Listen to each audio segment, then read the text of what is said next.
जय हिंद बच्चों। तो हम आपके लिए अतुल मेश्वी स्कॉलरशिप 2024 के लिए जीके कुछ मोस्ट इंपॉर्टेंट क्वेश्चंस लेकर आए हैं जो आपकी अतुल मेश्वी छात्रवृत्ति परीक्षा 2024 के लिए इंपॉर्टेंट हैं। तो आप इस वीडियो को पूरा एंड तक देखिएगा और अगर आपने अभी तक चैनल को सब्सक्राइब नहीं किया है तो आप चैनल को सब्सक्राइब जरूर कर लीजिएगा। अगर आप चैनल पर पहली बार विजिट किए हैं तो आप चैनल को सब्सक्राइब कर लीजिए, क्योंकि यहाँ पर अतुल मेश्वी की इंपॉर्टेंट अपडेट जो है आपको टाइम टू टाइम सबसे पहले यहाँ पर मिलेगी।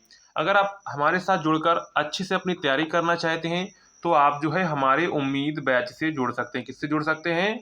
उम्मीद बैच से जुड़ सकते हैं। उसके बारे में थोड़ी आपको जानकारी दे देते हैं, इसके बाद हम अपनी क्लास शुरू करेंगे।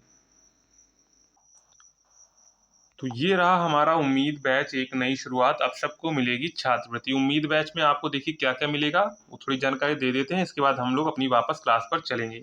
आपको टॉपिक वाइज यहाँ पर वीडियो लेक्चर्स प्रोवाइड किए जाएंगे, आपको पीडीएफ नोट्स दिया जाएगा, जो भी क्लास होगी उसके पीडीएफ नोट्स, मॉक टेस्ट आपको दिया जाएगा, यानी कि आपने तैयारी कैसे की वो आपको ऑनलाइन टेस्ट के माध्यम से आप देख पाएंगे, कितने क्वेश्चन आपने सही की, कितनी आपकी एक्यूरेसी है। इसके बाद आपको previous year question paper practice करवाई जाएगी, यानी कि हर संडे को आपको previous year question paper solve करवाया जाएगा। तो यहाँ पर इतनी सारी फैसिलिटीज़ आपको मिलेगी। ओनली कितनी मिलेंगी? ओनली आपको 199 रुपीज़ में इसका जो है 2 मंथ का सब्सक्रिप्शन आप ले सकते हैं। 199 रुपीज़ में आप अपनी पूरी कंप्लीट तैयारी कर सकते हैं। इस बैच से जुड़ने के लिए आप लोग इस नंबर पर व्हाट्सअप कर सकते हैं 9580023321, या फिर इस पर कॉल करके हमसे जानकारी इसके बारे में ले सकते हैं। नहीं तो व्हाट्सएप पर करेंगे उम्मीद बैच ज्वाइन, वहाँ पर आपको पूरा प्रोसेस मिल जाए कैसे आपको क्या करना है। तो अगर आप जुड़ना चाहते हैं, बेहतरीन तैयारी करना चाहें तो हमारे साथ जुड़ सकते हैं। चलिए अब हम लोग अपनी क्लास के वापस चलते हैं क्लास पर, वहाँ पर उनकी क्वेश्चंस की इंपॉर्टेंट क्वेश्चंस को देखते हैं। तो वापस हम लौट कर आ चुके हैं अपने क्वेश्चंस पर, और अगर आपने अभी तक टेलीग्राम और व्हाट्सएप ग्रुप को ज्वाइन नहीं किया है तो उसको आप जरूर ज्वाइन कर लीजिए। वहां पर आपको इंपॉर्टेंट अपडेट जो है टाइम टू टाइम मिलती रहती हैं। तो यहाँ पर सबसे पहला हमारा क्वेश्चन है, कौन सा ग्रह लाल ग्रह के नाम से जाना जाता है? तो ये आपको सभी को पता होगा कि मंगल ग्रह को हम लोग लाल ग्रह के नाम से जानते हैं, इसलिए ऑप्शन नंबर आपका सी वाला यहाँ पर करेक्ट हो जाएगा। नेक्स्ट है, कौन सा तत्व हमारे रक्त में ऑक्सीजन का परिवहन करता है? तो कौन सा तत्व करता है? Haemoglobin, insulin, calcium, iodine. तो यहाँ पर कौन सा तत्व हमारे रक्त में ऑक्सीजन का परिवहन करता है? तो वो है हीमोग्लोबिन। कौन करता है? हीमोग्लोबिन करता है, इसलिए राइट आंसर आपका हो जाएगा हीमोग्लोबिन। नेक्स्ट है, सूर्य का कौन सा तत्व मुख्य रूप से ऊर्जा का स्रोत है? तो यहाँ पर कौन सा तत्व मुख्य रूप से ऊर्जा का स्रोत है? तो आपको पता है हाइड्रोजन जो है सूर्य में ऊर्जा का मुख्य स्रोत है, इसलिए यहाँ पर राइट आंसर क्या हो जाएगा? तो यहाँ पर राइट आंसर आपका हो जाएगा बी वाला आंसर यहाँ पर करेक्ट हो जाएगा, हाइड्रोजन। क्या हो जाएगा? हाइड्रोजन। नेक्स्ट क्वेश्चन है, डीएनए का पूरा नाम है? तो डीएनए का पूरा नाम क्या है? तो डीएनए का पूरा नाम है डीऑक्सी राइबो न्यूक्लिक एसिड। क्या है? डीऑक्सी राइबो न्यूक्लिक एसिड है। तो यहाँ पर देखते हैं डीऑक्सी राइबो न्यूक्लिक एसिड, यानी कि ऑप्शन नंबर आपका यहाँ पर सी वाला करेक्ट हो जाएगा, deoxyribonucleic acid, option number C. कौन सी विकिरण मानव त्वचा को सनबर्न का कारण बनती है? तो कौन सी विकिरण मानव त्वचा को सनबर्न का कारण बनती है? तो यहाँ पर इंफ्रारेड, अल्ट्रावायलेट, एक्सरे विकिरण, गामा किरण। तो यहाँ पर जो है कौन सी विकिरण मानव त्वचा के सनबर्न का कारण बनती है? तो कौन सी? अल्ट्रावायलेट विकिरण। कौन सी? अल्ट्रावायलेट विकिरण, ऑप्शन नंबर आपका बी वाला यहाँ पर करेक्ट हो जाएगा। नेक्स्ट है, कौन सा विटामिन रक्त का थक्का जमाने में सहायक होता है? तो कौन सा विटामिन रक्त का थक्का जमाने में सहायक होता है? तो विटामिन के। कौन सी? विटामिन के, ऑप्शन नंबर आपका डी वाला यहाँ पर करेक्ट हो जाएगा, विटामिन के। नेक्स्ट है, सबसे हल्का गैस कौन सी है? तो सबसे हल्की गैस कौन सी है? तो सबसे जो हल्की गैस है वो है हाइड्रोजन गैस। कौन सी है? हाइड्रोजन जो गैस है वो सबसे हल्की गैस है, इसलिए ऑप्शन नंबर यहाँ पर आपका जो करेक्ट हो जाएगा वो करेक्ट हो जाएगा डी वाला, हाइड्रोजन। क्या हो जाएगा? हाइड्रोजन। विद्युत बल्ब का फिलामेंट किससे बना होता है? तो विद्युत बल्ब का जो फिलामेंट है वो किससे बना होता है? तो विद्युत बल्ब का जो फिलामेंट है वो टंगस्टन से बना होता है, क्योंकि इसका गलनांक जो है बहुत ज़्यादा होता है। कौन सा अंग रक्त को प्यूरिफाई करता है? तो कौन सा अंग रक्त को प्यूरिफाई करता है? तो आपको पता होगा कौन सा अंग है। जो किडनी है वो है जो है रक्त को प्यूरिफाई करती है। हृदय का क्या काम होता है? हृदय का काम होता है रक्त को पूरे शरीर में ले जाना। इसलिए यहाँ पर राइट आंसर हो जाएगा ऑप्शन नंबर आपका जो है सी वाला किडनी। क्या हो जाएगा? Kidney, option number C. पृथ्वी का सबसे बड़ा महासागर कौन सा है? तो पृथ्वी का सबसे बड़ा महासागर कौन सा है? तो पृथ्वी का जो सबसे बड़ा महासागर है वो है प्रशांत महासागर। क्या है? प्रशांत महासागर जो है पृथ्वी का सबसे बड़ा महासागर है। नेक्स्ट है मानव शरीर का सबसे बड़ा अंग कौन सा है?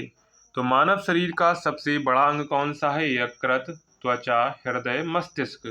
तो मानव शरीर का सबसे बड़ा अंग कौन सा है? तो मानव शरीर का जो सबसे बड़ा अंग है वो है त्वचा। क्या है? त्वचा जो है सबसे बड़ा अंग है। इसलिए ऑप्शन नंबर यहाँ पर आपका जो है बी वाला यहाँ पर करेक्ट हो जाएगा। नेक्स्ट है कौन सी विटामिन आँखों के लिए फायदेमंद होती है? तो कौन सी विटामिन? तो विटामिन ए जो है आपके आँखों के लिए फायदेमंद होती है। इसलिए ऑप्शन नंबर यहाँ पर आपका जो है ए वाला करेक्ट हो जाएगा, विटामिन ए। क्या हो जाएगा? Vitamin A. मानव शरीर में सबसे छोटी हड्डी कौन सी है? तो मानव शरीर में सबसे छोटी हड्डी कौन सी है? Stapes, ulna, femur, metacarpal. तो यहाँ पर जो मानव शरीर की सबसे छोटी हड्डी है वो है स्टेप्स हड्डी। कौन सी है? स्टेप्स हड्डी है। और जो है सबसे बड़ी हड्डी है वो है फीमर हड्डी। कौन सी है? फीमर हड्डी। नेक्स्ट है अम्लीय वर्षा में मुख्य रूप से कौन सा अम्ल होता है? तो अम्लीय वर्षा में मुख्य रूप से कौन सा अम्ल होता है? तो मुख्य रूप से इसमें H2SO4 होता है, मतलब कि सल्फ्यूरिक अम्ल होता है। कौन सा अम्ल होता है? सल्फ्यूरिक अम्ल होता है। इसलिए ऑप्शन नंबर आपका जो है बी वाला यहाँ पर करेक्ट हो जाएगा, ऑप्शन नंबर बी। नेक्स्ट है मानव शरीर में कितने गुणसूत्र होते हैं? तो मानव शरीर में कितने गुणसूत्र होते हैं? तो मानव शरीर में 23 गुणसूत्र होते हैं। कितने होते हैं? 23 जोड़े गुणसूत्र होते हैं।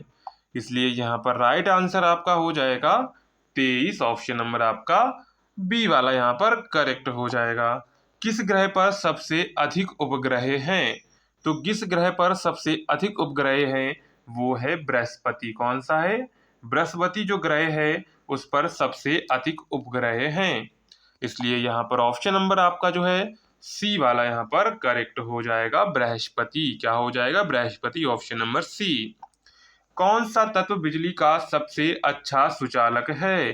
तो बिजली का जो सबसे अच्छा सुचालक माना जाता है वो माना जाता है चांदी को। किसको माना जाता है? चांदी को। इसलिए ऑप्शन नंबर यहाँ पर आपका क्या करेक्ट हो जाएगा? तो ऑप्शन नंबर यहाँ पर आपका बी वाला करेक्ट हो जाएगा। नेक्स्ट है अंतरिक्ष में जाने वाले पहले व्यक्ति कौन थे? तो अंतरिक्ष में जाने वाले पहले व्यक्ति कौन थे? तो वो थे यूरी गागरिन। कौन थे? यूरी गागरिन जो थे अंतरिक्ष में जाने वाले पहले व्यक्ति थे। इसलिए यहाँ पर आंसर आपका राइट क्या हो जाएगा? तो राइट आंसर यहाँ पर आपका हो जाएगा Yuri Gagarin, option number B. Next है कौन सा ग्रह सबसे बड़ा ग्रह है? यानी कि कौन सा ग्रह सबसे बड़ा है? तो सबसे बड़ा ग्रह कौन सा है? तो सबसे बड़ा ग्रह भी बृहस्पति है। कौन सा ग्रह है? बृहस्पति जो ग्रह है वो सबसे बड़ा ग्रह है। इसलिए ऑप्शन नंबर यहाँ पर आपका जो है सी वाला यहाँ पर करेक्ट हो जाएगा, बृहस्पति। नेक्स्ट है रेडियोधर्मिता की खोज किसने की थी? तो रेडियोधर्मिता की खोज किसने की थी? ऑप्शंस आपको दिए गए हैं Marie Curie, Albert Einstein, Isaac Newton, Niels Bohr ने। तो रेडियोधर्मिता की खोज की थी मैडम क्यूरी या फिर मैरी क्यूरी। क्या है? Marie Curie. तो यहाँ पर राइट आंसर क्या हो जाएगा? तो राइट आंसर ऑप्शन नंबर आपका ए वाला करेक्ट हो जाएगा, मैरी क्यूरी। हाइड्रोजन बम किस सिद्धांत पर आधारित है? तो हाइड्रोजन बम किस सिद्धांत पर आधारित है? नाभिकीय संलयन, नाभिकीय विखंडन, रेडियोधर्मिता और यहाँ पर जो है नाभिकीय अवघटन। तो यहाँ पर जो आप लोगों का हाइड्रोजन बम है वो नाभिकीय संलयन पर आधारित है। किस पर आधारित है? नाभिकीय संलयन पर आधारित है। इसके बाद नेक्स्ट है मलेरिया रोग का कारक कौन है। तो मलेरिया रोग का कारक कौन है, यहाँ पर ऑप्शंस दिए गए हैं वायरस, बैक्टीरिया, प्रोटोजोआ, कवक। तो मलेरिया रोग का कारक कौन है, तो मलेरिया रोग का जो कारक है वो है प्रोटोजोआ। क्या है, प्रोटोजोआ है। नेक्स्ट है मानव शरीर में सबसे बड़ी अंतःस्रावी ग्रंथि कौन सी है। तो मानव शरीर में सबसे बड़ी अंतःस्रावी ग्रंथि कौन सी है, तो वो है थायराइड ग्रंथि। कौन सी है, थायराइड जो ग्रंथि है वो मानव शरीर की सबसे बड़ी ग्रंथि है, यानी कि अंतःस्रावी ग्रंथि है। ओजोन परत का मुख्य कार्य है। तो ओजोन परत का मुख्य कार्य है ऑक्सीजन का उत्पादन, सूर्य की अल्ट्रावायलेट किरणों को रोकना, वायुमंडल का संतुलन बनाना, जलवायु को नियंत्रित करना।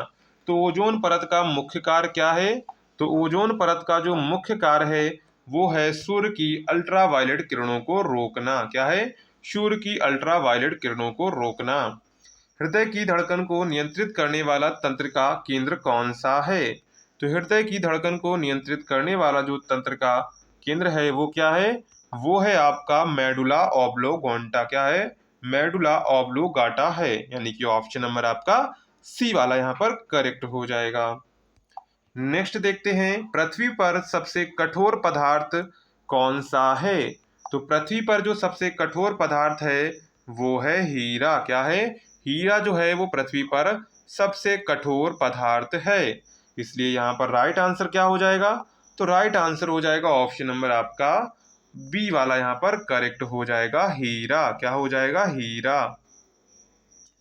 नेक्स्ट है सूर्य के चारों ओर घूमते ग्रहों का नामकरण किसने किया था।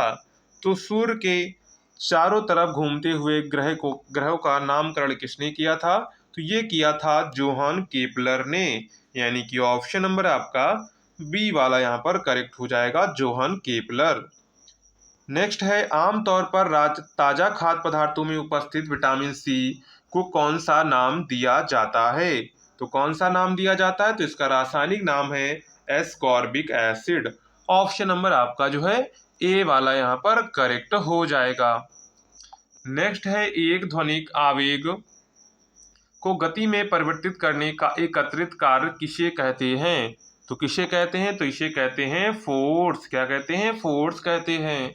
इसलिए ऑप्शन नंबर आपका यहाँ पर बी वाला करेक्ट हो जाएगा, फोर्स। तो इस तरह आपका जो है कुछ इंपॉर्टेंट जीके क्वेश्चंस हो जाते हैं। अगली जीके की वीडियो नेक्स्ट डे आएगी, उससे पहले अगर आपने अभी तक चैनल को सब्सक्राइब नहीं किया तो आप चैनल को सब्सक्राइब कर लीजिए, क्योंकि आपको यहाँ पर पर डे क्लासेस मिलेंगी, तो जो आप लोग हैं इसको ज्वाइन कर सकते हैं। और अगर आपने अभी तक वीडियो को लाइक नहीं किया तो वीडियो को भी लाइक कर दीजिएगा, टेलीग्राम और व्हाट्सएप ग्रुप को जरूर ज्वाइन कर लीजिएगा। मिलते हैं नेक्स्ट वीडियो में, तब तक के लिए जय हिंद।